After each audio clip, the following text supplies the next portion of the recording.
Bismillahirrahmanirrahim. Assalamualaikum warahmatullahi wabarakatuh. Alhamdulillah. Alhamdulillahilladzi analul qulubil ibadihil muttaqin binuril kitabil mubin waja'al Qur'an shifaa'an lima fis sudur wa hudaw wa rahmatan lil mu'minin. Allahumma salli wa sallim wa barik ala sayyidina Muhammad. Assalamu alayka ya Rasulullah. Assalamu alayka ya syafi'ana yaumil qiyamah wa alihi wa ashabihi wa man tabi'ahu bi ihsan yaumiddin. Amma ba'd. Yang kami hormati para pengurus Yayasan Sahabat Angkasa, Yasa Qur'ani yang telah bersusah payah menyiapkan segala sesuatu yang dibutuhkan. Mudah-mudahan dengan amal kebaikan yang dikerjakan memperberat nanti mizan di yaumil qiyamah. Dan juga yang saya hormati jamaah yang mengikuti kajian pada malam yang berbahagia ini. Marilah senantiasa setiap saat selalu lisan kita, lidah kita ini selalu mengucapkan puji dan syukur kepada Allah Subhanahu wa taala sebagaimana diabadikan dalam sebuah hadis baginda Rasulullah sallallahu alaihi wasallam, basah lisan kita ini dengan berzikir memuji kebesaran Allah Subhanahu wa taala, wa antamut lisanan radban min zikrillah. Walaupun kita dihadapkan dalam keadaan hampir saja meninggal, tetapi baginda Rasulullah sallallahu alaihi wasallam selalu berpesan kepada kita, lisan kita ini selalu basah memuji kebesaran Allah Subhanahu wa taala.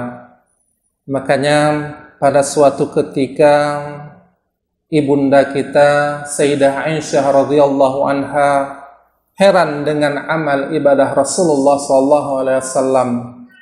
Ya Rasulullah, yaghfiru dzunuba ma taqaddam wa ma ta'akhkhar. Wahai Rasulnya Allah, engkau telah diampuni dosamu sebelum engkau mengerjakan sesuatu maupun sesudah engkau mengerjakan sesuatu. Namun kenapa wahai Rasulullah SAW amal ibadah engkau itu begitu luar biasanya?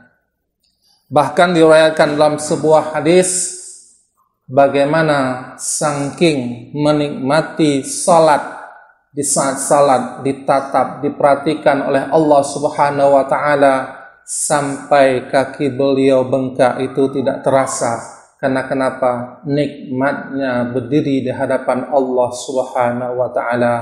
Maka perhatikanlah bagaimana jawaban baginda Rasulullah sallallahu alaihi wasallam mengucapkan dengan kalimat sungguh luar biasa bijak. Beliau mengucapkan, alam akun abdan syakura. Bukankah dikatakan oleh Nabi sallallahu alaihi wasallam, aku ingin menjadi hamba Allah yang senantiasa berterima kasih atas segala limpahan karunia Allah Subhanahu wa taala yang sungguh sangat luar biasa Allah curahkan kepada Nabi kita Muhammad sallallahu alaihi wasallam dan kepada kita umatnya Muhammad Nabi sallallahu alaihi wasallam. Salawat dan salam marilah senantiasa setiap saat selalu lisan kita menselawatkan kepada baginda Rasulullah SAW. Andai kita menyaksikan bagaimana perjuangannya Nabi SAW dalam menyampaikan risalah Islam ini, bukan hal yang mudah. Bahkan di saat Nabi SAW mendakwahkan kaum Taif, bukan diterima dengan baik, bahkan wajah beliau itu sampai mengeluarkan darah karena dilempar dengan batu saking bagaimana cintanya Rasulullah SAW kepada umatnya untuk menggapai kebahagiaan dunia dan akhirat. Makanya pada suatu ketika baginda Rasulullah SAW membanggakan kita di hadapan para sahabat. Beliau mengucapkan, ana asyuqqu ala akhi, aku merindukan kepada saudaraku. Maka dijawab oleh para sahabat, alasna ya Rasulullah SAW akhuk, bukankah kami ini adalah saudara-saudaramu?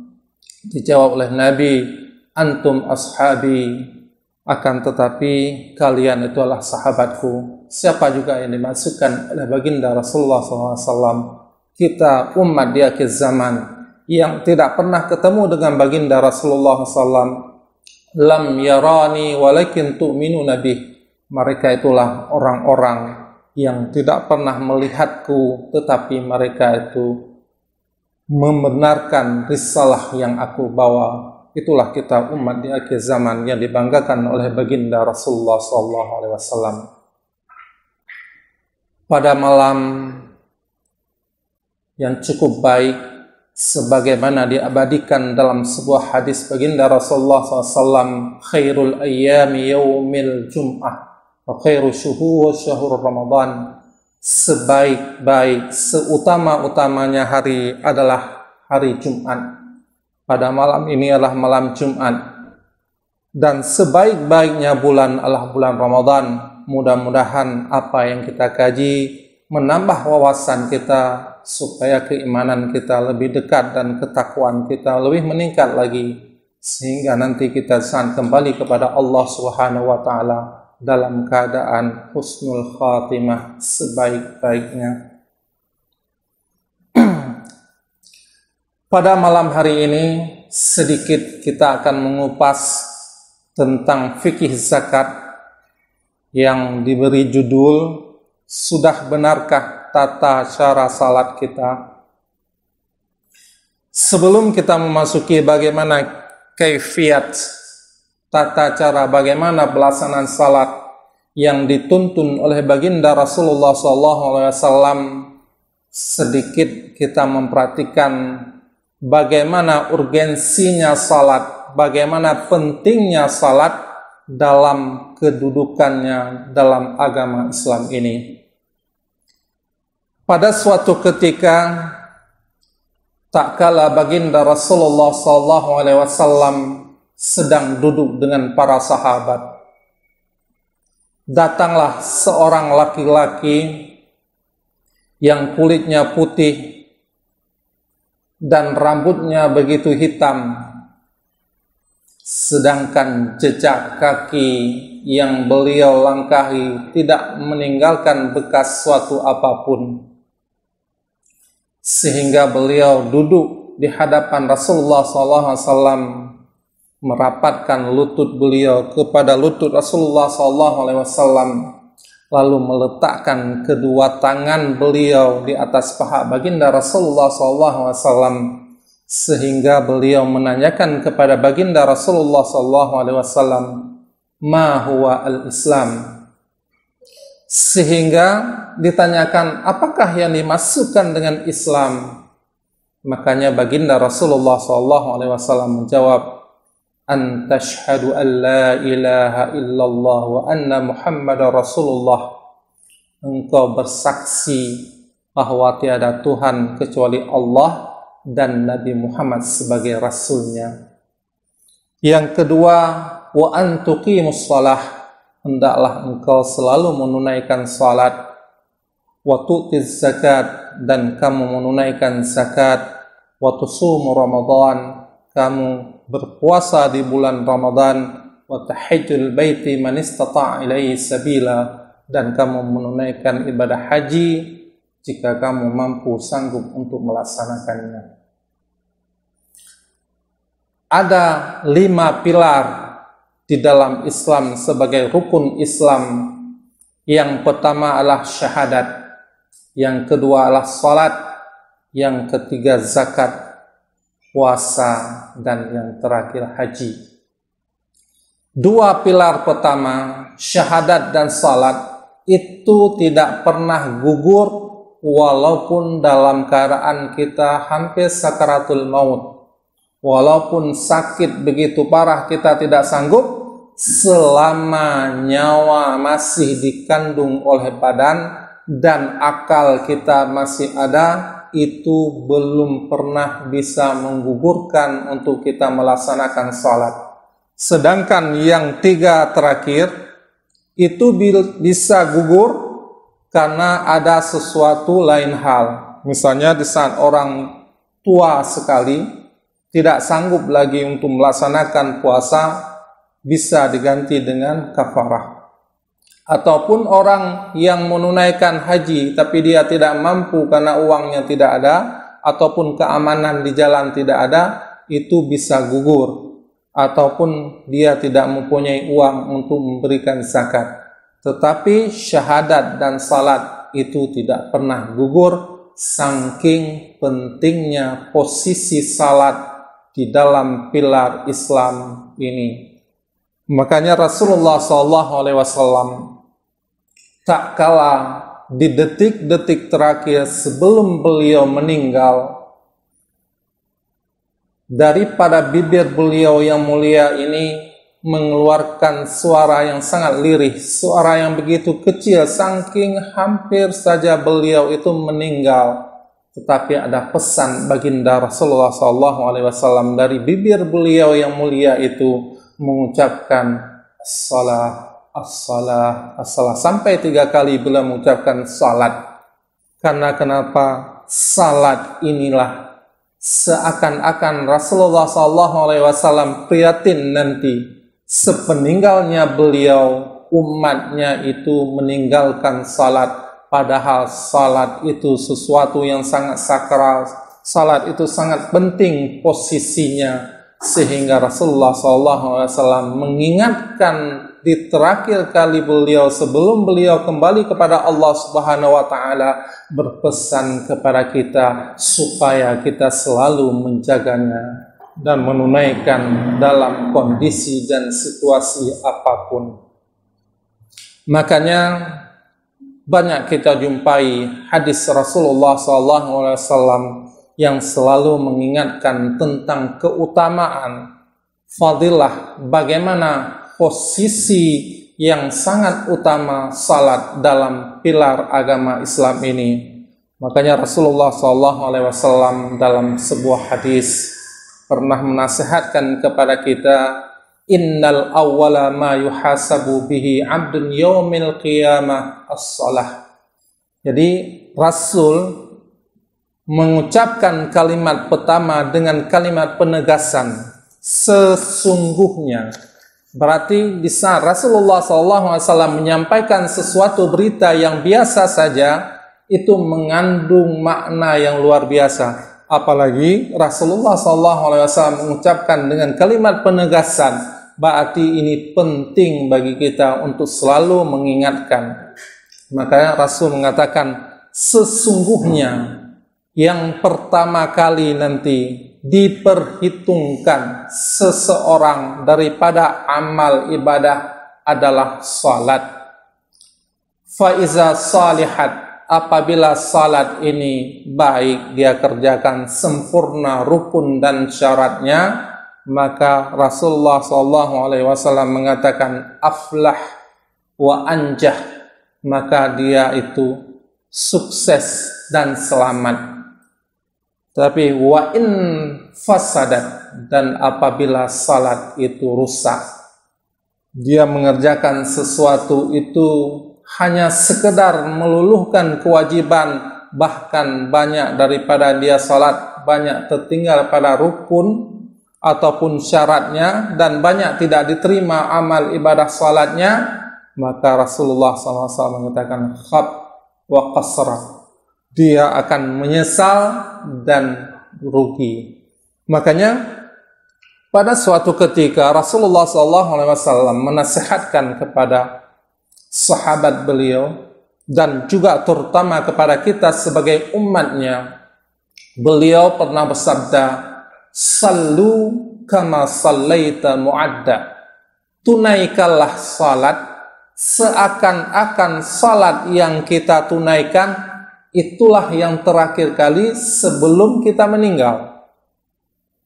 Jadi bagaimana bagusnya kita melaksanakan salat itu dari ucapan, perbuatan, niat kita tulus ikhlas kepada Allah. Kenapa? Karena nanti dikatakan oleh Rasul seakan-akan yang kita laksanakan salat, misalnya salat Isya pada hari ini itu terakhir kali. Jangankan hari ini, seandainya Allah Subhanahu wa taala memberitahukan kepada kita misalnya setahun lagi kita akan meninggal. Sungguh mungkin walaupun dikasih duit miliaran atau triliunan itu kita tidak butuh lagi. Kenapa? Saking nanti takutnya di saat kembali kepada Allah Subhanahu wa taala. Tetapi Allah Subhanahu wa taala merahasiakan tentang maut, makanya Allah menguji kepada kita siapa yang lebih baik amal ibadahnya. Makanya Rasul selalu berpesan untuk kita laksanakan salat itu sebaik-baiknya dan sebagus-bagusnya. Lihatlah bagaimana pelaksanaan salat yang dilaksanakan oleh Rasulullah SAW. Saking bagaimana menikmati salatnya sampai kaki beliau bengkak itu tidak terasa karena nikmatnya di saat salat itu berhadapan dengan Allah Subhanahu wa taala. Setiap gerak-geri dari pemulaan beliau takbir sampai beliau salam itu seakan-akan Allah menyaksikan semuanya, sehingga beliau begitu sempurna dan lamanya beliau salat. Bahkan nanti diriwayatkan bagaimana sujudnya Nabi Muhammad SAW, saking lamanya sujud. Siti Aisyah itu mengira Rasul ini kenapa? Apa sakit atau pingsan atau meninggal? Saking bagaimana lamanya baginda Rasulullah SAW sujud. Nanti di hadis yang lain dikatakan oleh Rasulullah SAW, yang paling dekat seorang hamba dengan Tuhannya adalah di saat sujud. Maka perbanyaklah sujud dan perbanyaklah kita berdoa. Di hadis yang lain, pada suatu ketika pernah ditanyakan, ayul a'mal afdal, perbuatan mana yang paling utama di antara perbuatan-perbuatan yang utama? Di manakah perbuatan apakah yang paling utama yang ditanyakan kepada baginda Rasulullah SAW? Rasulullah SAW menjawab, as-salatu 'alal waqtiha, melaksanakan salat itu pada waktunya. Yang kedua adalah jihad fi sabilillah. Kita tahu bagaimana pahalanya jihad. Dalam sebuah riwayat dikatakan bagaimana pahala yang diberikan oleh Allah Subhanahu wa taala bagi orang-orang yang berjihad kepada jalan Allah itu di saat dia pergi seperti orang yang membaca Al-Quran terus-menerus, seperti orang yang sholat terus-menerus, seperti orang puasa terus-menerus.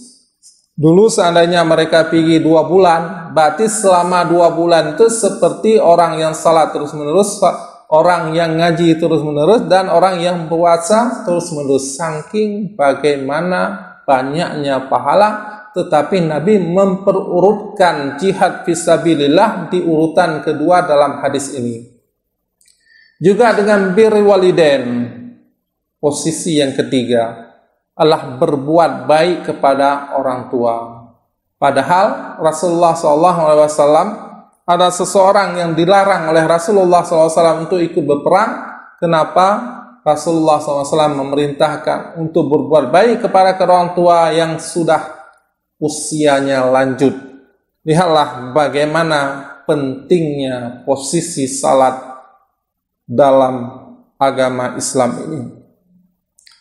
Juga dalam hadis yang lain, baginda Rasulullah SAW mengibaratkan salat itu seperti tiangnya bangunan. As-salatu imanuddin. Salat itu sebagaimana tiang agama. Apabila dia mengerjakan salat, berarti dia telah menegakkan tiang itu, tiang agama, dan apabila dia meninggalkan, maka dia sudah menghancurkan tiangnya agama.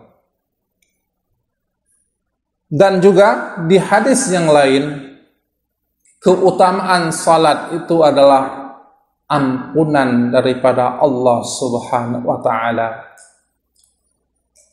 Maka dalam sebuah hadis Rasulullah SAW memberi pola pendekatan pikir kita itu dengan sesuatu ibarat. Makanya beliau pernah bersabda, "Ara'aitum law anna an-nahara bi babi ahadikum yaqtasil minhu kullu yawmin 5 marat hal yaqta min darnihi syai'un?" Bagaimana pendapatmu seandainya di depan rumahmu itu ada sebuah sungai yang tiap hari itu kamu selalu mandi 5 kali. Adakah tertinggal kotoran di dalam tubuh? Tidak. Nah, begitu juga salat akan menghapus segala kesalahan dan dosa-dosa kita, sebagaimana diibaratkan dengan air yang selalu membersihkan tubuh kita. Makanya di saat kita mengkaji begitu luar biasanya posisi salat, makanya Rasulullah SAW selalu berpesan kepada kita untuk selalu kita menjaga, dan di saat kita melaksanakan salat begitu sungguh-sungguh dan yakin kita melaksanakan salat karena mengharapkan ridhanya Allah Subhanahu wa taala.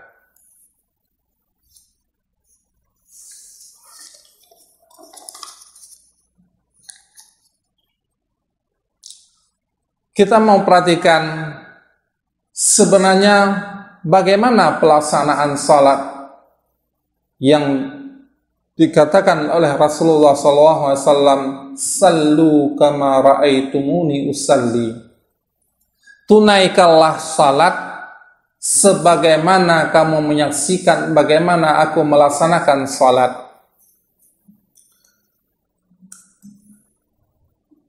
Menurut mazhab Imam Syafi'i, yang pertama kali kita memperhatikan adalah dalam salat adalah rukun salat. Karena rukun itu sesuatu yang mesti kita kerjakan. Di saat kita meninggalkan satu rukun saja, berarti salat kita tidak sah. Di dalam mazhab Syafi'i, rukun salat itu ada 13. Nanti kita bagi supaya mudah kita ingat. Nanti ada dengan hati, dengan perkataan, dan dengan perbuatan. Yang pertama, dengan hati. Itu kita hanya mengerjakan dalam salat cuma sekali saja, yaitu niat. Kenapa? Karena segala sesuatu, tolak ukur kita mengerjakan suatu amal itu dihitung bagaimana niat kita melaksanakannya. Makanya kadang-kadang walaupun orang mengerjakan sesuatu amal dia luar biasa, namun di sisi Allah tidak mendapatkan ganjaran apapun. Karena kenapa? Dia mengerjakan niatnya bukan karena Allah. Dia mengerjakan sesuatu biar dilihat dia hebat, biar dia lihat orang ini pemurah, biar dilihat dia mengerjakan salat itu bagus dan lamanya. Makanya niat itu di saat kita mengerjakan niat yang paling utama itu niat kita dengan hati yang kita ucapkan itu bukan rukunnya, tapi karena kenapa? Karena membantu dengan lisan. Sebenarnya niat itu yang kita ucapkan, yang apa? Yang kita itu hanya dalam hati saja. Sedangkan ucapan itu amal sunnah yang wajib itu dalam hati. Makanya para ulama dalam niat ini harus mengandung 3 unsur. Yang pertama al-qasdu. Qasdu itu adalah kita menyengajakan, melaksanakan. Misalnya kalau kita salat, usalli. Jadi saya sengaja melaksanakan salat. Yang kedua adalah a'rad. A'rad itu adalah kita mengerjakan salat fardu atau salat sunat. Yang ketiga adalah ta'in. Ta'in itu menentukan salat apa yang kita kerjakan, salat zuhur kah, salat asar kah. Makanya dalam kita mengerjakan salat, sebenarnya niat itu cukup usalli fardal duhri misalnya. Saya mengerjakan salat fardu duhur itu cukup.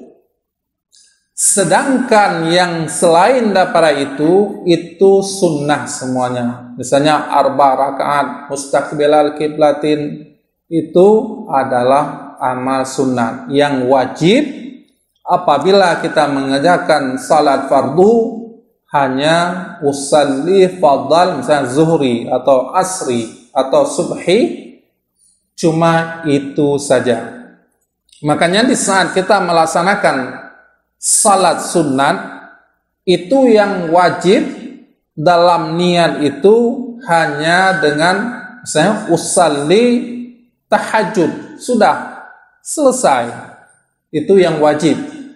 Tapi apabila kita melaksanakan salat sunat mutlak aja, itu cukup kita mengucapkan usalli aja, nggak perlu kita ucap usalli sunnatal mutlak, nggak perlu. Itu secara hukum sudah memenuhi syarat dalam kita berniat. Jadi niat itu harus kita melaksanakan yang wajib saja, sedangkan yang sunat itu demi kesempurnaan kita kerjakan. Jadi yang kita kerjakan itu hanya wajib saja, itu sudah cukup memenuhi untuk kita melaksanakannya. Yang kedua, takbiratul ihram. Takbiratul ihram itu merupakan wajib rukun daripada salat. Kenapa? Itu berdasarkan hadis baginda Rasulullah SAW, miftahus salah at-tuhur. Kuncinya salat itu adalah bersih. Wa tahrimuha takbir. Sedangkan mengharamkan sesuatu itu dengan takbir. Maksudnya kalau kita sudah takbir, itu diharamkan sesuatu kecuali kita salat. Artinya kita nggak bisa ngomong lagi, nggak bisa gerak lagi. Artinya diharamkan waktu kita takbir mengerjakan kecuali kita mengerjakan salat sebagaimana dituntun oleh baginda Rasulullah SAW, wa tahliluha at-taslim, dan juga selesai nanti dengan kita mengucapkan salam. Ini merupakan rukun yang kedua. Makanya takbiratul ihram itu tidak boleh kita menggantikan dengan kalimatut thayyibah yang lain, dengan kalimat yang baik yang lain kecuali Allahu Akbar. Jadi seandainya kita mengucapkan Allahur Rahman, itu tidak bisa. Ataupun Allahu la ilaha illallah, nggak bisa.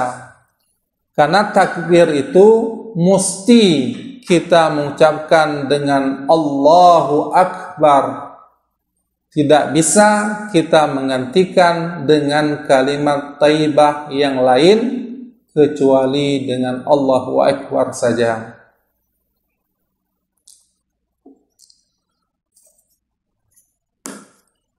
Yang ketiga, berdiri tegak. Mana dasarnya? Kenapa dia bisa menjadi rukun daripada salat? Makanya Rasulullah SAW pada suatu ketika beliau bersabda, "Shalli qa'iman." Salatlah kamu dalam keadaan berdiri. Fa in lam tastati' faqa'id. Apabila kamu tidak sanggup karena kondisi kita kadang-kadang dalam keadaan sakit yang tidak mampu kita untuk berdiri, di dalam agama Islam diberikan rukhsah, keringanan untuk kita duduk. Tetapi seandainya duduk aja kita juga nggak mampu, nggak sanggup, Allah berikan toleransi lagi bagi kita, bisa kita salat sambil berbaring. Saking bagaimana rahmannya Allah, maha pengasih dan maha penyayangnya Allah kepada kita, yang tidak memperberat kita kecuali dengan kesanggupan yang kita miliki untuk menunaikan segala kewajiban yang diperintahkan oleh Allah Subhanahu wa ta'ala. Yang keempat, qiraatul Fatihah, membaca surat Al-Fatihah.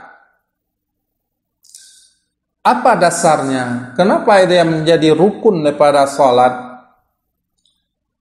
Ini juga berdasarkan sabda baginda Rasulullah SAW, la salata liman lam yaqra bil Fatihatil kitab.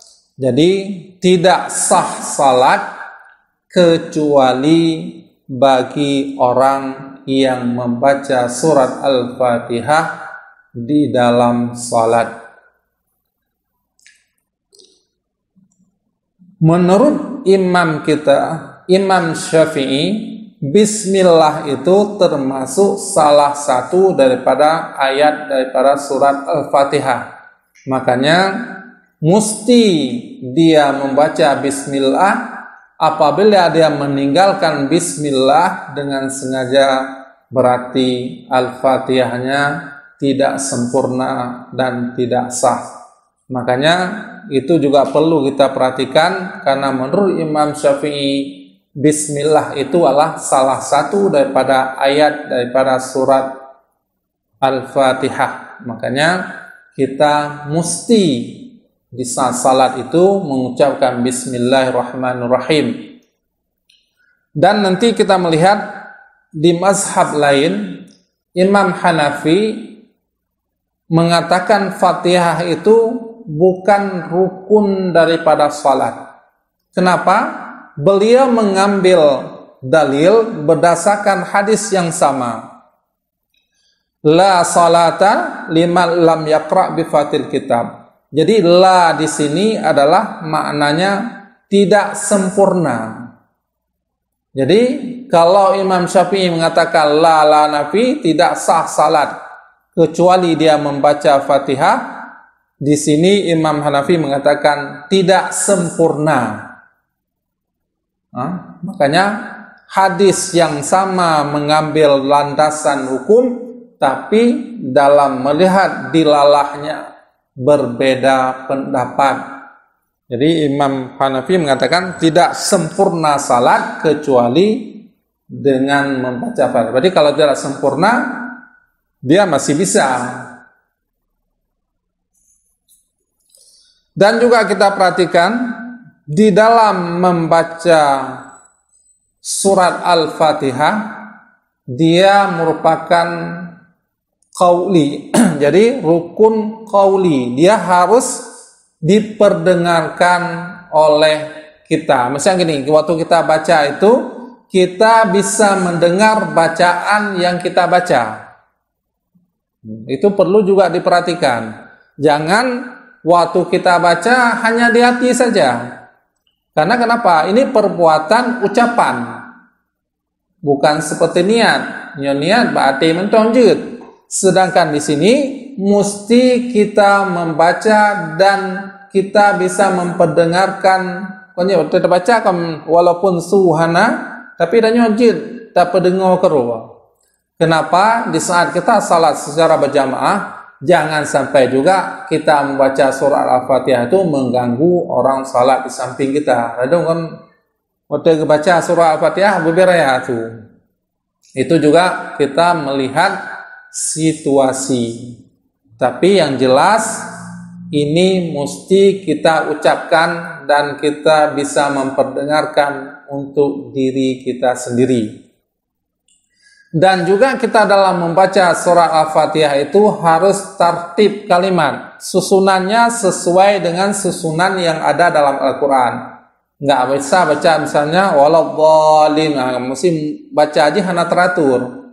Itu kita mesti juga harus tertib. Dan apabila seseorang misalnya, ini jadi masalah. Apabila seorang misalnya baru masuk Islam,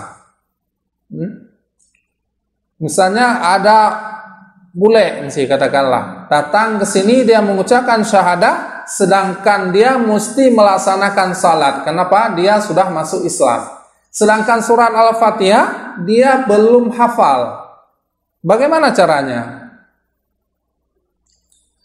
Itu bisa digantikan dengan bacaan lain yang sesuai dengan surat Al-Fatihah, ataupun kalaupun tidak bisa dia ucapkan la ilaha illallah, itu juga bisa.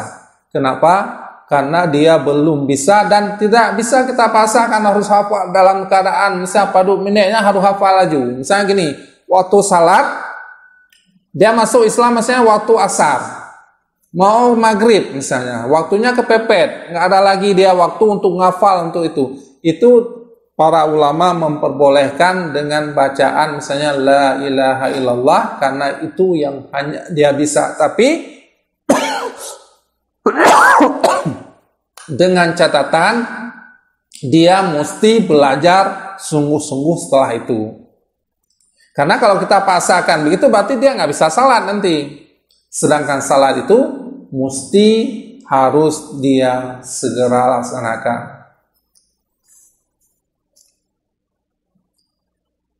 Yang kelima adalah ruku'.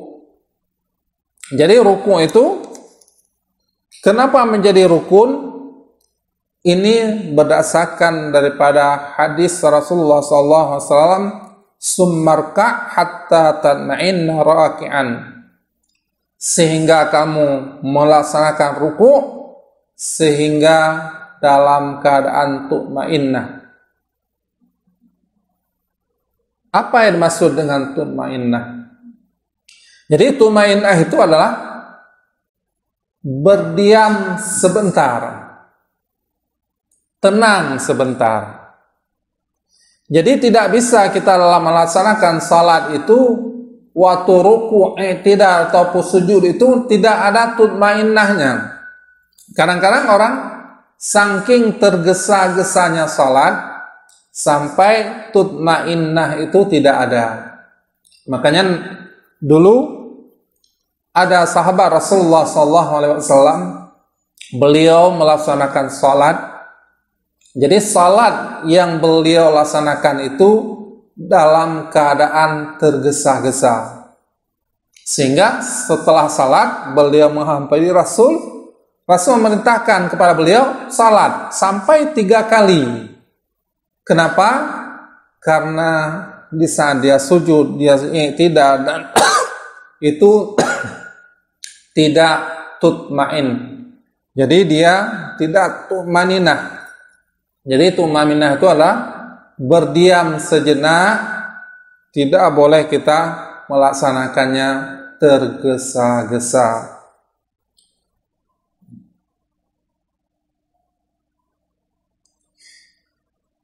Jadi syarat,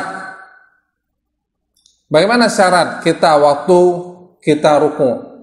Yang pertama, posisi kita harus merunduk. Jadi posisi begini, itu lihat posisi antara kepala dengan punggung dengan pantat itu sejajar ya, lurus. Seandainya kita menaruh air, dia tidak akan tumpah. Jadi di saat kita ruku itu perhatikan juga posisi kita ruku itu bagaimana. Kadang-kadang urung ruku oleh kiban. Jadi perlu kita perhatikan tata cara bagaimana rukuknya Rasulullah SAW. Jadi posisinya dari kepala sampai ke belakang itu lurus. Seandainya kita taruh air, itu dia tidak akan tumpah. Begitulah kira-kira posisi yang mesti kita lakukan di saat kita melakukan rukuk. Kemudian i'tidar. I'tidar, kenapa? Ini juga berdasarkan hadis baginda Rasulullah SAW, summarfa hatta ta'tadil qa'iman. Kemudian bangkit sehingga ta'tadil, i'tidal, qa'iman berdiri. Jadi posisi kita gak betul juga.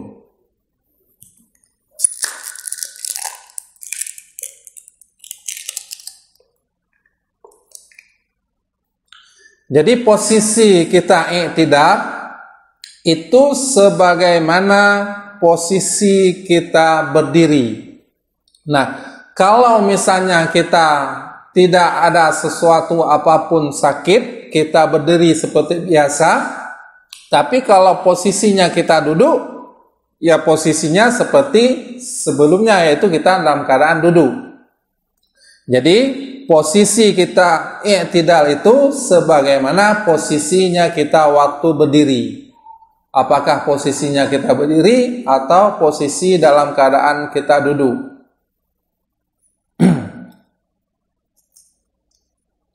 Kemudian sujud.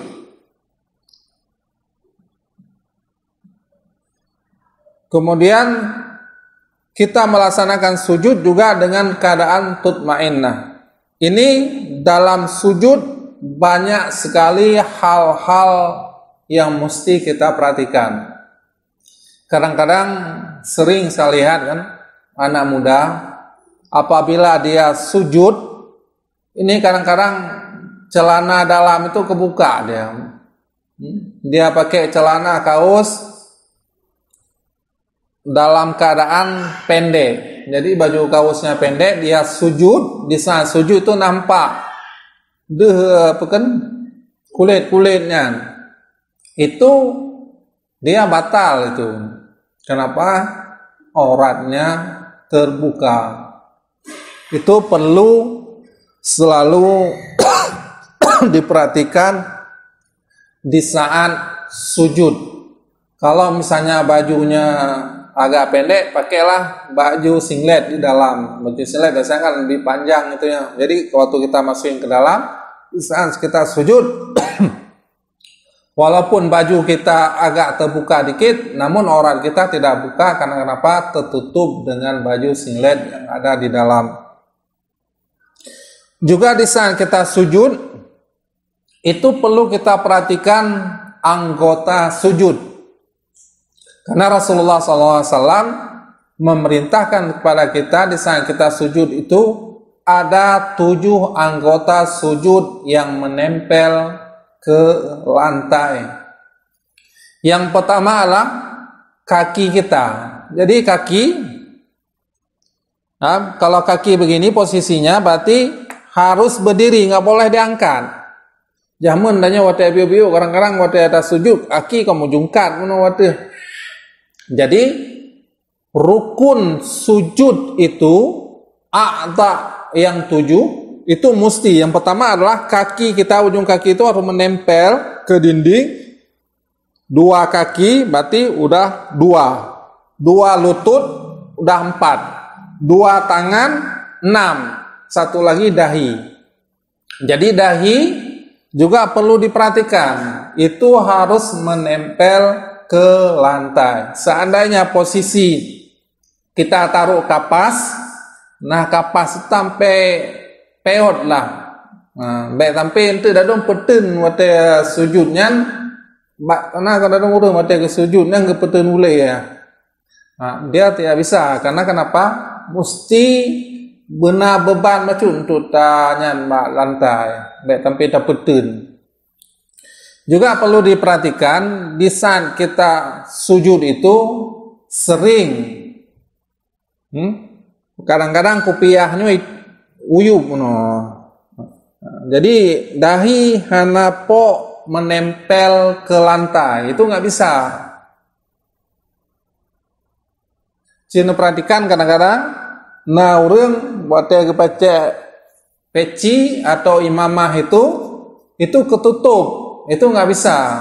Jadi mesti tidak ada yang menghalangi daripada lantai dan dahi seseorang.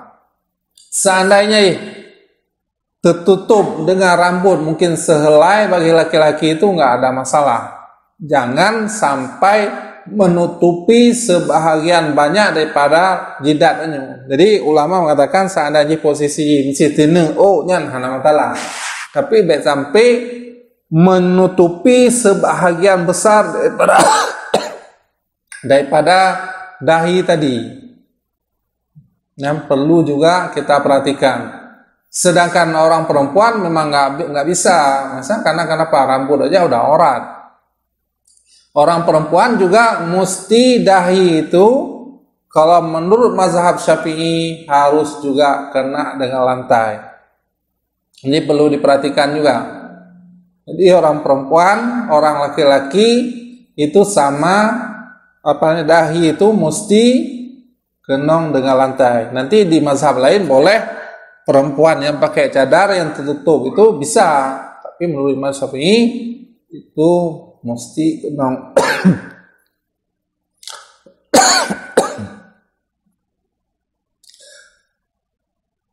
Jadi masalah juga, seandainya posisi pakaian tanyo yang bergerak, wadah tanyo bergerak mengikuti gerakan itu tidak boleh menutupi dahi. Misalnya syal tanyo ada pakai, dia kan mengikuti gerakan tanyo kon balantai. Apabila syal itu wadah sujud, kepala tanyo terhalang oleh syal tadi dengan lantai, itu juga nggak boleh. Kopiah mesti. Jadi sesuatu yang tanyo waktu salatnya mengikuti, mesti nyonya kan mengikuti syalnya, tanyo tanya tetap nan itu nyom nanti kopiah. Jadi kalau itu menghalangi kita untuk sujud dengan lantai, itu tidak boleh. Lain dengan sajadah, mesti sajadah yang di lantai, dia memang di lantai, itu tidak mengapa di saat kita sujud.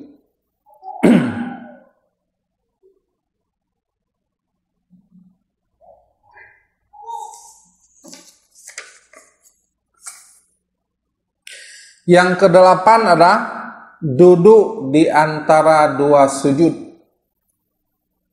Yang hadis juga sumarfa hatta tatma'inna jalisan. Jadi duduk di antara dua sujud adalah rukun daripada salat. Sedangkan duduk tasyahud awal itu sunnah. Jadi salat-salat mesti gede, salat maghrib karena tasyahud awal, salat yang per rakaat, zuhur, asar, Isya itu adalah sunnah. Makanya di saat tasyahud awal dalam sembahyang tanyo tuho itu hanya sujud sawi aja. Kita tidak menggantikan karena dia bukan rukun. Tapi apabila rukun yang tertinggal itu mesti kita ulang. Misalnya tanya tuh ruku, payah ulang ruku, baru sujud sawi. Tapi kata tasyahud awal, apabila tanya lupa, tidak kita gantikan, cuma kita sujud sawi saja.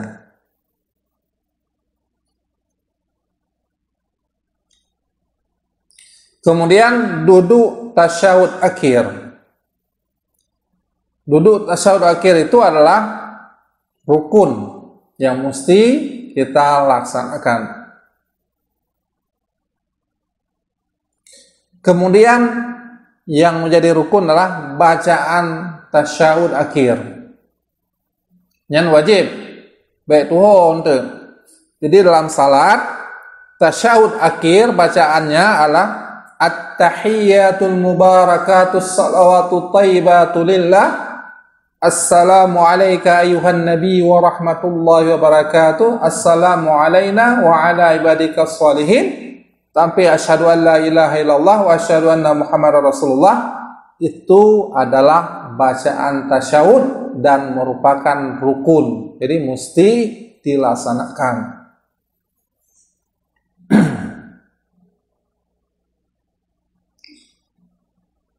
Yang ke-11 adalah selawat. Membaca selawat di tasyahud akhir itu adalah rukun.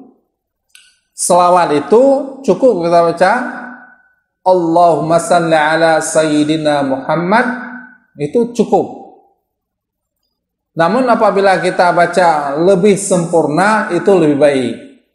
Seperti misalnya selawat Ibrahim, Allahumma salli ala sayyidina Muhammad wa ala ali sayyidina Muhammad kama shallaita ala sayyidina Ibrahim, sampai akhir itu lebih baik dan lebih sempurna. Maksudnya di saat kita mengerjakan salat sebenarnya sebaik-baiknya dan sesempurnanya. Jadi walaupun ini dibolehkan hanya segitu, tapi kita mengerjakan itu bersempurna.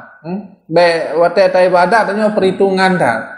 Jangan waktu kita ibadah itu perhitungan kali, mesti menua kurang, mesti tergesa-gesa, mestinya. Karena kenapa? Di saat kita salat, biasanya setan itu mengingatkan sesuatu kita. Misalnya gini, sebelumnya misalnya kita hilang kunci, nggak tahu. Itu waktu salat udah nampain sama setan, di mana taruh, di mana ini, udah nampak. Ataupun kita misalnya tergesa-gesa mau pergi ke pesta, itu waktu salat udah terbayang pakai baju apa ini kenapa? Semua adalah bisikan dan godaan setan supaya kita salat itu tidak khusyuk. Makanya Nabi di saat melaksanakan salat mengucapkan a'udzubillah dulu, berlindung kepada Allah kepada setan, supaya apa? Di saat dia salat khusyuk dan betul-betul ikhlas karena Allah dan kita tidak mengingat sesuatu apapun. Jadi makanya Rasul mengatakan sallu kama salaita mu'addah, seperti saya katakan salatlah sebagaimana salat terakhir kali. Jadi bayangkan waktu kita mau salat itu, ini terakhir kali kita laksanakan salat. Jadi pasti bacaan kita bagus, di khusyuk. Dan juga supaya salat kita khusyuk bagus, mengetahui makna yang dikandung. Sekarang kan gampang, ada tuntunan salat. Kita baca, kita lihat arti. Jadi waktu kita baca, tahu arti dengan tidak tahu arti itu sangat berpengaruh dalam kita laksanakan salat. Jadi nyata ucapkan sesuatu hanya tertutup, kipan khusyuk, kipan mangat dan sembahyang hanya itu. Tapi kalau kita mengetahui makna, apalagi makna yang mendalam, itu sungguh luar biasa. Makna mendalam artinya bukan bacaan aja yang kita baca, tapi kita merenungi daripada sisi makna-makna yang dikandung di dalamnya. Saya alhamdulillah rabbil alamin, segala puji bagi Allah. Bayangkan nikmat Allah itu yang diberikan kepada kita luar biasa. Cina pikir deh, nikmat mata mentong kiban.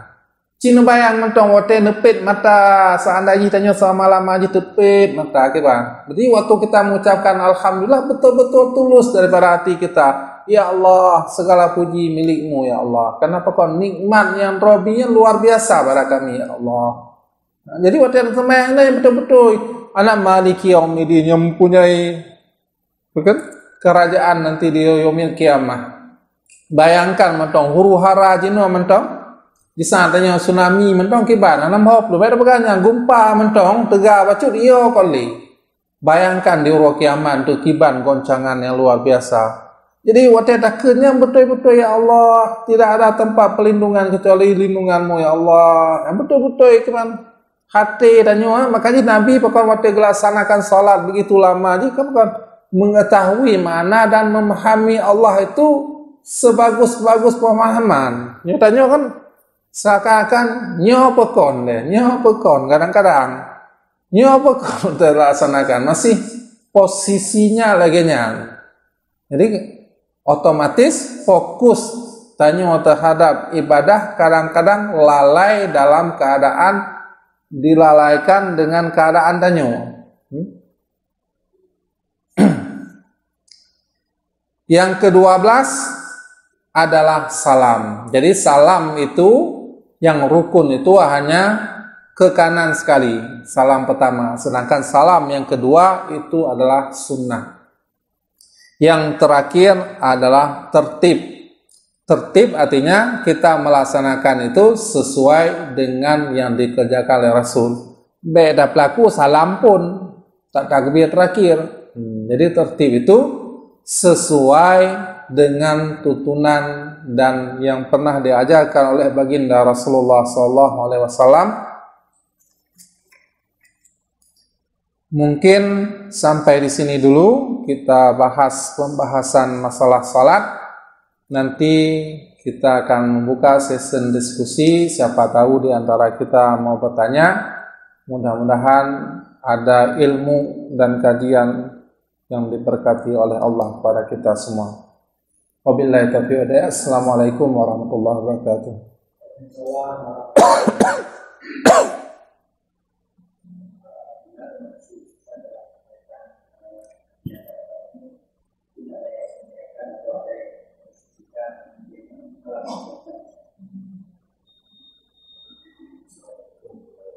Waalaikumsalam warahmatullahi wabarakatuh.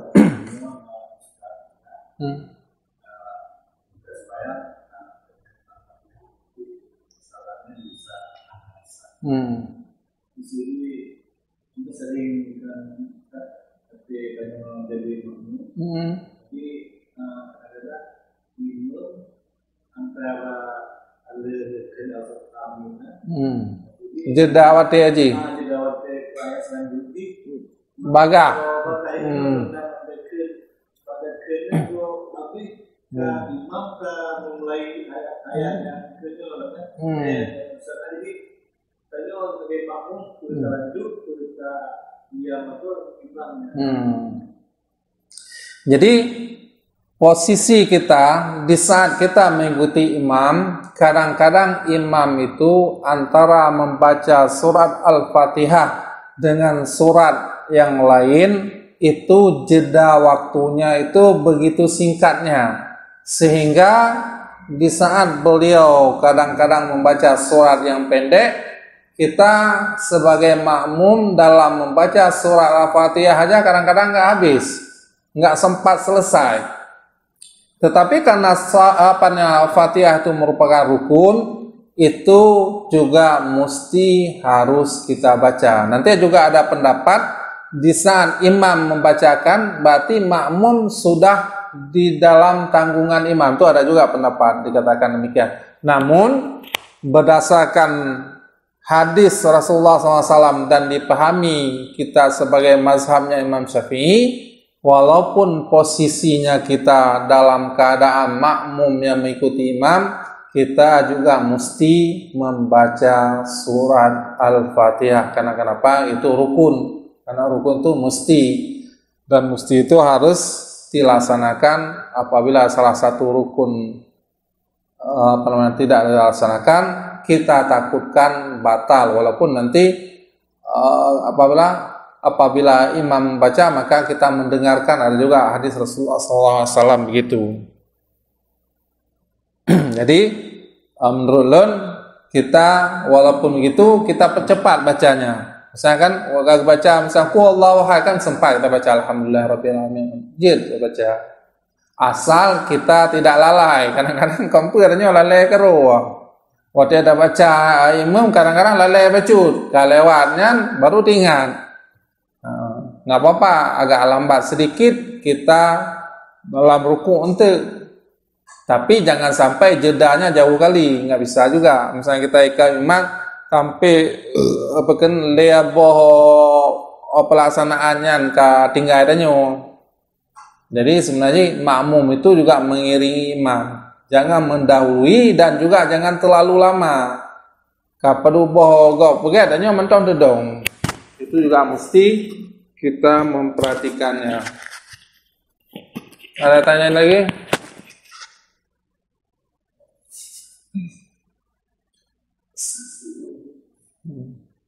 Enggak ada masalah salat yang lain juga bisa. Mau tanyain masalah apa aja juga bisa. Semampu ulun jawab. Gimana kita bersikap ya? Sedang salat tapi teringat baru mandi. Apakah salatnya dilanjutkan atau langsung dibatalkan? Jadi salat itu bukan waktu kita salat khusyuk itu berarti kita nggak dengar, nggak lihat apa-apa. Karena Nabi di saat beliau salat, di saat misalnya ada anak kecil nangis, beliau juga mempercepat bacaannya. Juga di saat kita misalnya kita salat, di saat salat kita teringat, kembali lagi cepat-cepat. Maksudnya gini, di saat pikiran kita udah ngelantur, misalnya teringat ini, teringat itu, cepat-cepat kembali. Karena kenapa? Yang namanya manusia itu susah, maksudnya kita fokus dari pertama sampai terakhir, misalnya 24 jam kita salat, mesti khusyuk selalu, itu susah sekali, nggak sanggup. Jadi caranya seperti dikatakan tadi, misalnya kita laksanakan salat, waktu salat itu teringat mau mandi mau apa, di saat itu kita langsung kembali lagi, ya? Kembali ke salat lagi, maksudnya kita buang pikiran-pikiran yang melaksanakan kecuali kita melaksanakan salat. Jadi cepat lagi kembali. Hotelnya hanya mungkin dan mesti 30% khusyuk, itu nggak mungkin. Pasti nanti kau tahu pikiran siapapun, walaupun ulama rai tetap lagi nyanyi. Tapi di saat salat, saat ingat kulain, jeh laju kembali pikiran ke salat. Oh, mandi wajib. Oh ya. Seandainya sebelum itu kita lupa, kita laksanakan salat tapi dalam keadaan kita junub, itu mesti salat itu kita itu pasah dulu salatnya, kita batalkan salat, mesti kita harus melaksanakan mandi dulu. Karena kenapa? Mandi itu adalah syarat sah untuk salat. Kalau syarat sah salatnya nggak bisa, kita nggak bisa untuk salat. Ada pendapat kalau langsung membatalkan salat dosa. Tapi keadaannya gini juga, karena gini. Jadi syarat sahnya salat harus kita suci daripada hadas besar dan hadas kecil. Kalau syaratnya itu kita tidak bisa, misalnya tidak memenuhi syarat, berarti salat kita sia-sia, nggak sah. Jadi kalau nggak sah, ngapain kita salat? Akan begitu. Jadi mesti kita mandi dulu baru melaksanakan salat. Soal kita lupa itu dimaafkan, asal tidak sengaja dan tidak melalaikan. Kadang-kadang nah wate na kesempatan sebelumnya mesti poh 8 katingat nya daleh dan pelain katuanya tidak boleh. Itu dosa kita. Tapi kalau mau betul-betul kita nggak ingat, itu tidak apa-apa. Kadang-kadang tanya banyak masalahnya bukan itu. Kita melalaikan waktu, padahal udah teringat dulu. Teringat tapi lalai ke wate, sehingga wate rat kemayang katuho tuh. Itu juga perlu kita perhatikan. Makanya di saat ada kesempatan jangan pernah kita sia-siakan. Jadi langsung mesti prioritas yang dulu yang harus dikerjakan.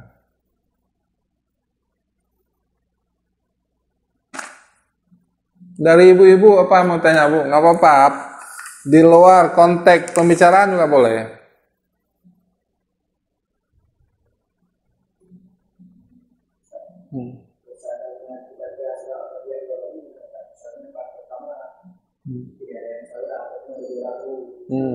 Kita ulang lagi jadi ngomongnya masih panjang materialnya, karena ada waktu yang lebih kita udah ulang lagi apa gimana? Karena Syekh Jabir juga pernah mengatakan kita mengulang bacaan yang sama dalam salat itu tidak mengapa. Syekh Jabir mengatakan kan, misalnya gini, kita baca ayat misalnya kan, diulang-ulang yang sama itu nggak apa-apa. Cuma kalau surat Al-Fatihah sebaiknya seandainya kita ragu juga boleh, karena begini, di saat kita laksanakan salat, misalnya salat ini ragu kita 3 rakaat atau 4 rakaat, misalnya kita salat asar kan 4 rakaat, ini kita ragu nih terakhir mau salam 3 atau 4. Nah, kita lebihkan, itu nggak apa-apa. Juga kayak gini, apabila posisinya kita salat, kita betul penhan baca Fatihah, ragu-ragu, itu nggak apa-apa. Kenapa? Karena melebihkan sesuatu itu lebih baik daripada mengurangi sesuatu. Lagi lempah yang ragu, adanya 3 atau 4, itu hitung aja 3, jangan hitung 4.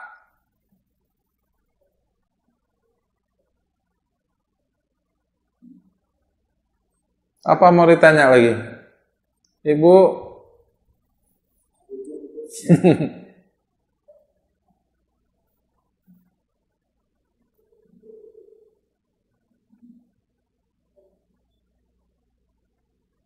Sekarang sampai terkait fokus lagi makmum atau jamaah. Sedangkan niat yang imam dengan yang makmum beda.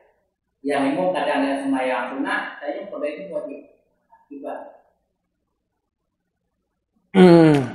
Tapi itu nggak apa-apa. Misalnya gini, salat zuhur, udah salat zuhur, ada orang salat sunat, kita nggak tahu nih, dia melaksanakan salat zuhur kah atau salat sunnah kah? Yang penting tanya mengikuti salat secara berjamaah. Karena kenapa? Kita udah terlambat, orang udah melaksanakan salat semua, kita lihat satu orang ini tinggal dia salat, nggak apa-apa kita ikuti, walaupun dia salat sunat, kita salat wajib.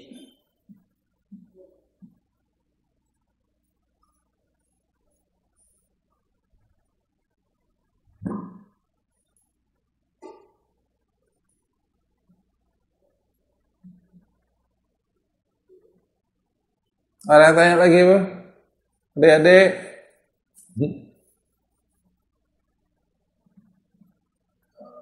Ya.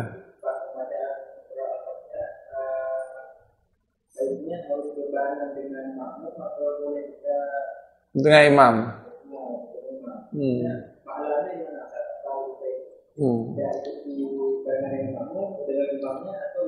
Ya. Jadi sebenarnya di saat imam membacakan sesuatu, kita diam dulu, kita dengar, kita perhatikan. Itu yang dianjurkan. Jadi misalnya imam baca surat Al-Fatihah, itu kita jangan baca lagi surat Al-Iftitah. Jadi kita dengar dulu apa dibaca imam. Setelah itu baru kita baca. Jangan kita baca, imam baca juga kita baca. Karena kenapa? Berbarengan dengan imam aja nggak boleh. Dia mesti ada jeda. Maksudnya imam duluan baru kita. Dadom mutai-mutai imam baca artinya baca cin. Itu di saat imam baca itu kita mendengarkan apa yang dibacakan oleh imam. Nah, setelah selesai imam baru kita baca. Misalnya imam sudah selesai Fatihah, kita baca Fatihah. Nanti setelah itu baru kita baca surat pendek atau surat apa daripada ayat Al-Quran. Sempat.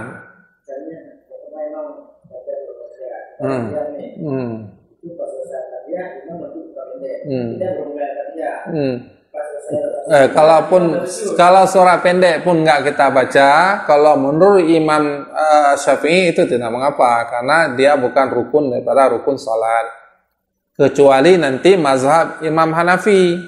Imam Hanafi justru kebalik, Al-Fatihah menurut beliau itu bukan rukun, tapi membaca ayat Al-Quran itu merupakan rukun. Karena apa? Ma tayassara minal Quran faqra'u ma tayassara minal Quran. Sedangkan Al-Fatihah la salata la kamalati, tidak sempurna. Berarti salatnya sah tapi tidak sempurna.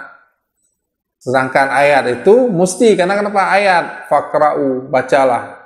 Sesuatu yang mudah daripada ayat Al-Quran, itu yang dipahami oleh Imam Hanafi. Tapi kalau Imam Syafi'i nggak apa-apa. Seandainya misalnya kita terlewatkan tidak baca surat itu tidak mengapa, karena posisinya adalah bukan rukun.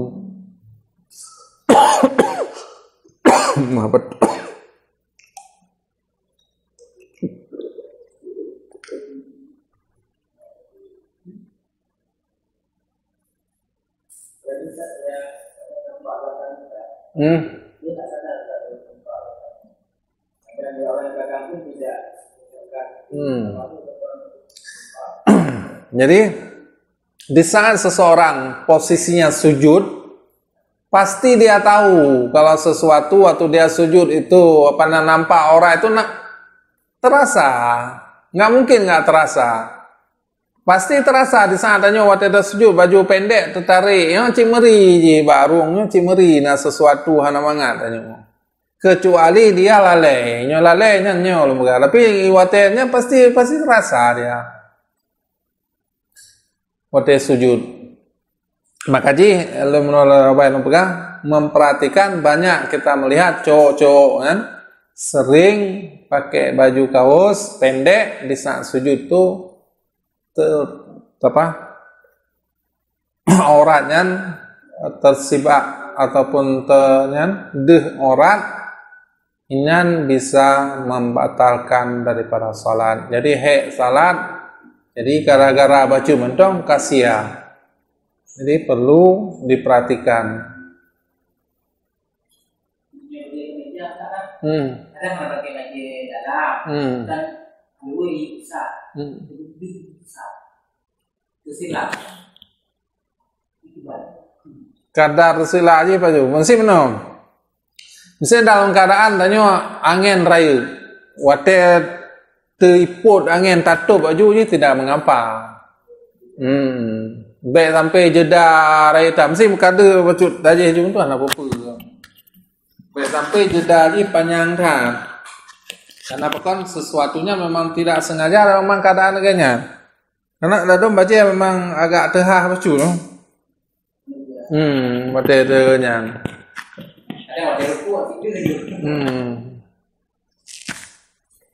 Maka lagi nya segera kita kontak lah.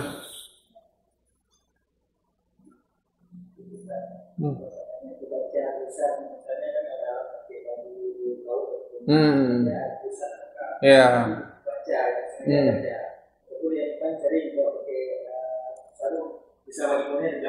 Ya. Ya. Makanya salat itu diperintahkan di saat kita melaksanakan salat, posisi kita melihat itu ke tempat kita sujud. Kadang-kadang tanya kalau ke tempat sujud kita lihat agak ke depan dikit. Tapi kalau tempat posisi sujud pasti kita nggak lihat apa itu baju itu di depan. Hah? Oh, wadimor itu mungkin yang di bawah itu. Makanya lempega Cina bayang tu lagi rasul pegangnya bayang terakhir kali gimana? Pikir lamnya. Itulah makanya sebenarnya benar. Posisi sesuatu kita melaksanakan salat itu kadang-kadang tanya gimana bukan? Banyak dilalaikan oleh keadaan yang tidak terlalu penting. Mesti petaenya karuh teunya, omnai tulisannya enggak ada bacanya. Tapi di saat tanya fokus, di saat tanya ini salat, Allah memperhatikan gerak-gerik tanya dari pun sampai terakhir. Allah menatap, perintah pelaku menatap, pasti tanya nayo, pasti lebih khusyuk, lebih apalagi diiringi dengan mengetahui makna yang dikandung daripada setiap bacaan tanya. Pasti hanle udah baca kan? Maliki yaumiddin. Nya mentong ro kiamat, mentong kiban huru hara kayo dunia hana-hana tu bayang le da je. Tapi di saat tanya mak beda pegahnya memakna hana tu arti kiban tanya salat khusyuk, kiban salat bagus. Jadi sebenarnya salat itu semakin hari semakin kita perbaiki. Jadi nyalomkan lihatlah tuntunan salat lengkap. Bacaan ji, makna ji. Jadi di saat tanya kata apa makna bukan hanya makna tapi meresapi daripada makna tadi. meresapi lah lebih berat lah. Jadi lebih khusyuk, lebih indah. Makanya Rasul kiban ke salat, kiban ibadah koknya sampai Siti Aisyah mentong waktu ke sujud Nabi apa kan Nabi? Kau meninggal atau apa lah sampai was-was lagi yang trip dan. Kenapa kau nikmat menunggu? Nyatanya belum mencapai nikmatnya. Maka wasta'inu bis sabri wassalah. Jadi salat dan sabarnya menjadi penolong. Makanya pakon nabi-nabian paranya mandum dengan salat. Dah salat di saat keadaan genting, keadaan senang, keadaan susahnya, salat itu menjadi gimana? Menjadi motivasi untuk menghadapi problema menghadapi umat atau permasalahan kedua atau permasalahan rumah tangga atau permasalahan apapun itu malah sembahyang mangal lagi tanya jak relax karena Nabi ya Bilal arihu bis salah. Jadi wahai Bilal relax lah dengan salat. Jadi dia tanya mesti dah bekerja tak tamasya tak jak pantai tak jaknya atau main bola orang kan bebannya gadoh mendung tanya jadi senang gitu ya. Jadi Nabi menanci di sana masalah ya sembahyang su relax. Ya tanya balik ya relax ya main ya sembahyang kadang-kadang jadi beban. Padahal bukan demikian. Salat itulah menjadi solusi.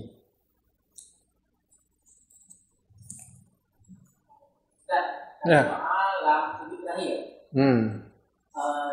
Kan ada pembahasan. Kata dapat ayat dalam nasah salat. Jadi dalam sebuah hadis Rasul pernah mengatakan akrabu abdun birab inda sujud. Jadi paling dekat posisi seorang hamba dengan Tuhannya di saat dia sujud. Maka Nabi kasratu doa. Maka Nabi ganjurkan perbanyaklah doa. Jadi di sini kita berapa ulama mengatakan seandainya berdoa bukan seperti yang diriwayatkan oleh Nabi kiban je Tuhan, atau kita berdoa itu dengan doa bahasa kedua tu kiban. Karena waktu Nabi zaman kan hana masalah je laganya. Jadi Nabi tidak menerangkan seandainya doa itu mesti dengan bahasa Arab. Kenapa? Waktu zaman memang Arab mendung. Ya jino kan berbagai macam bahasa karena agamanya kan makin luas, makin lingkungannya makin luas. Jadi gepegah le adi hidayat kita berdoa seandainya kita mengucapkan dengan bahasa dan yang kedua jid tapi dalam hati mentong mesti tidak terlafadzkan. Nyan seandainya lagi pendapat kanya kata seandainya karena masalah jamun masalah jino kan beda. Masalah jino mesti anu perle bululuh ujian. Ko hana jamun mana orang jai kuliah aja itu pula kan biasa mentong talaki kan. Permasalahan jino kan beda. Nah, seandainya dihadapkan posisi demikian, itu boleh kita berdoa di saat sujud, tapi doanya dalam hati baik tanpa itu ucap. Karena takutkan di saat ucap itu bisa membatalkan salat. Yang menurut pendapat beliau.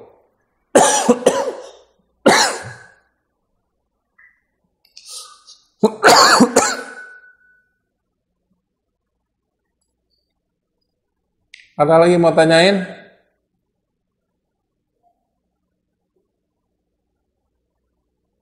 Atau kita cukupkan? Ya. Mudah-mudahan apa yang kita pelajari menjadi pelajaran dan pengingat kita selalu. Mudah-mudahan setiap saat dan setiap waktu selalu kita memperbarui dan memperbaiki salat kita. Karena salat ini merupakan kewajiban yang mesti kita laksanakan dan merupakan dialog di saat kita salat dengan Allah. Karena dalam sebuah hadis katakan qasamtu as-salah baini wa baina abdi nisfi. Jadi Allah membagikan dalam salat itu antara hamba dengan beliau itu adalah setengah. Wa iza qala abdi alhamdulillah rabbil alamin hamidani abdi. Jadi saat hamba Allah mengucapkan alhamdulillah, Allah berkenan langsung, oh hamba alun dipuja alun. Makanya ante kepada hadis. Jadi sesuatu yang paling awal dihisab adalah salat. Apabila salat get mendung, apabila rusak mendung. Mudah-mudahan nanti kita disan kembali kepada Allah Subhanahu wa taala bukan dalam keadaan menyesal. Nanti apa dikatakan dalam ayat Rabbi laula akhartani ila ajalin qarib fa saddaqa wa akuna minas salihin. Ya Allah, tangguhkanlah sebentar saja di dunia ini, pingin kembali lagi. Ini di akhirat itu. Pingin kembali lagi ke dunia, apakah pun fa saddaqa. Jadi apa yang na hartanya mendung sedekah.